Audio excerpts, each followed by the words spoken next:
ଥରେ ଏମିତି ତରକାରୀକୁ ବନେଇକି ଦେଖନ୍ତୁ। ପଣସର ଏମିତି ବଢ଼ିଆ ରେସିପି ଆପଣମାନେ କେବେ ବି ଖାଇନଥିବେ, କିନ୍ତୁ ଏହା ବହୁତ ହି ସିମ୍ପଲ୍ ଉପାୟରେ ହେବ, ବହୁତ ହି ଟେଷ୍ଟି ଲାଗିବ। ଦେଖନ୍ତୁ, ପ୍ରଥମେ ଲଙ୍କା ସ୍ୱାଇଁ ଏସ୍ପଡି ଚ୍ୟାନେଲକୁ ଆପଣଙ୍କୁ ବହୁତ ବହୁତ ସ୍ୱାଗତ କରୁଛି।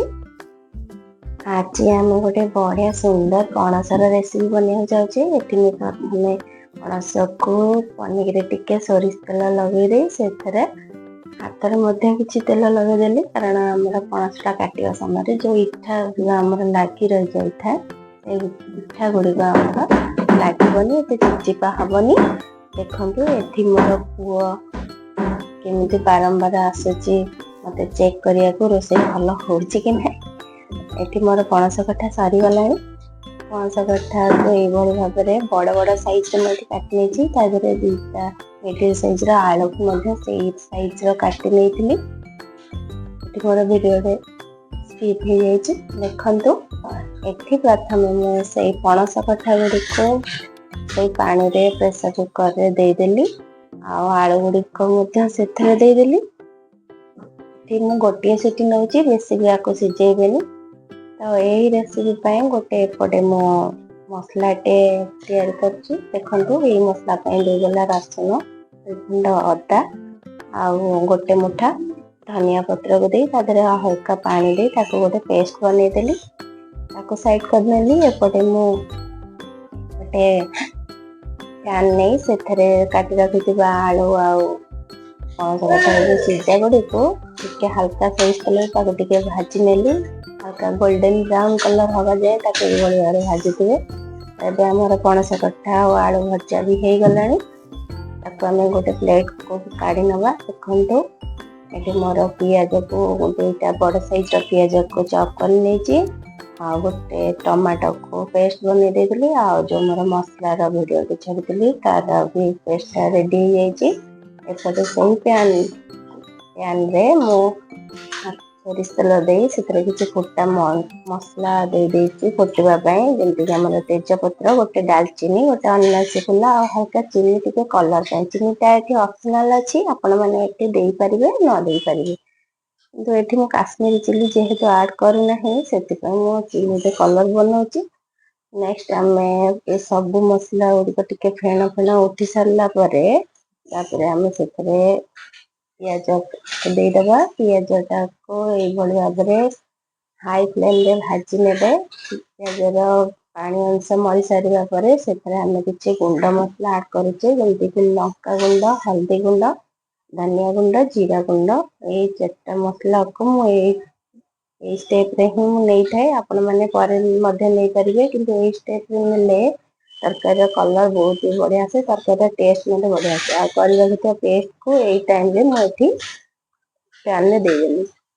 ଦେଖନ୍ତୁ, ଗୋଟା ମସଲା ଆଉ ଆମର ପିଆଜ ପେଷ୍ଟରେ ବହୁତ ହି ସୁନ୍ଦର ଭାବରେ ଏଇଭଳି ଭାବରେ ଏକର ସେକର କରି ତାକୁ ଭଲସେ ପୁରା ଚାରିପଟକୁ ସେକ୍ କରି ତାକୁ ମସଲାଟିକୁ କଷି ନେବେ। ମସଲାଟିକୁ ବିଲକୁଲ ବି ଲଗେଇବେ ନାହିଁ। ଦେଖନ୍ତୁ, ଏଠି ଆମର ମସଲାର କଲର୍ ବିଲକୁଲ ହିଁ ଅଲଗା ପ୍ରକାର ଆସିଛି। ଆର ତରକାରୀ ମଧ୍ୟ ବହୁତ ହି ଟେଷ୍ଟି ଲାଗିବ। ଆପଣମାନେ କେଉଁଠୁ ମୋର ଭିଡ଼ିଓ ସବୁ ଦେଖୁଛନ୍ତି ନିହାତି ଭାବରେ ମୋତେ ଜଣାଇବେ, କାରଣ ମୁଁ ଏଇ ଷ୍ଟେପ୍ରେ ଜାଣିଲେ ମୁଁ ଜାଣିପାରିବି ଆପଣମାନେ ମୋର ଭୁଲଟା କେଉଁଠି ରହୁଛି, ଆଉ ଆପଣମାନେ କେଉଁଠି କହୁଛନ୍ତି ମଧ୍ୟ ଜଣାଇବେ। ଦେଖନ୍ତୁ, ଏବେ ମୁଁ ଟମାଟୋ ପେଷ୍ଟକୁ ଦେଇଦେଲି। ଟମାଟୋ ପେଷ୍ଟଟାକୁ ମସଲା ସହିତ ଭଲସେ ମିଶାଇବା ପାଇଁ, ଭଲସେ ସିଝିବା ପାଇଁ ଏଇ ଷ୍ଟେପ୍ରେ ମୁଁ ଏଠି ସ୍ୱାଦ ଅନୁସାରେ ଲୁଣ ନେଇଯାଉଛି। ଆପଣ ଆପଣଙ୍କ ହିସାବରେ ଲୁଣ ନେବେ। ଏଠି ମୁଁ 2 ଚାମଚ ଲୁଣ ନେଇଛି। ତରକାରୀରେ ମୁଁ ଲୁଣ ବିଲକୁଲ ବି ପକାଇ ନଥିଲି, କେବଳ ସିଝିବା ଟାଇମ୍ରେ ହାଲକା ଲୁଣ ଟିକେ, ହଳଦୀ ଟିକେ ପକାଇଥିଲି। ଦେଖନ୍ତୁ, ନେକ୍ସଟ ଲାଷ୍ଟରେ ପୁରା ମୁଁ ଏଠି ଚିକେନ୍ ମସଲାକୁ ଦେଉଛି। ଆଉ ଚିକେନ୍ ମସଲା ଆମର ମାଂସର ବାସ୍ନାକୁ ଆହୁରି 2 ଗୁଣ ବଢ଼େଇ ଦିଏ, କି ଆପଣ ମାଂସକୁ ବି ଭୁଲିଯିବେ। ଏଇ ତରକାରୀଟିକୁ ନିହାତି ଭାବରେ ଘରେ ବନେଇ ଦେଖିବେ, ବହୁତ ହି ସୁନ୍ଦର ଲାଗିବ। ସାଙ୍ଗମାନେ, ଆପଣମାନେ ବହୁତ ହି ଆଇଡ଼ିଆରେ ପଣସ କଠା ତରକାରୀ ମଧ୍ୟ ବନାଉଛନ୍ତି, କିନ୍ତୁ ଏଇ ଷ୍ଟେପ୍ରେ, ଏଇ ଶୈଳୀରେ सिंपल उपाय थरे कर देखो बहुत ही सुंदर लगे।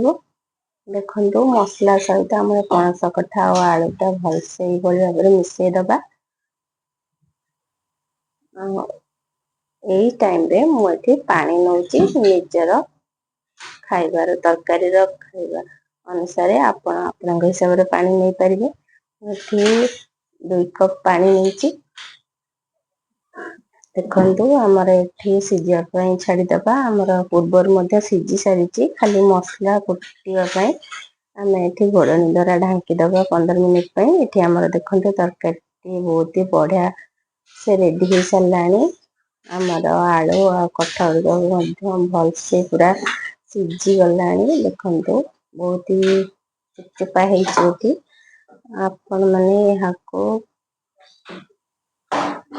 हल्का दला सीझन कर खाईपर कि भलसे आमर सीझी गले कठाटा बहुत ही सुंदर टेस्ट लगे। एबे आमे लास्ट पूरा धनिया पत्ता गरम मसला दे गरम गरम भात कि रुटी सहित परसी दबा। देखा हमारा नेक्स्ट वीडियो रे। रही नमस्कार, जय जगन्नाथ सांग मैंने मोर चैनल रे नुआ थिले निहाती भाव सब्सक्राइब करने। रही नमस्कार, जय जगन्नाथ।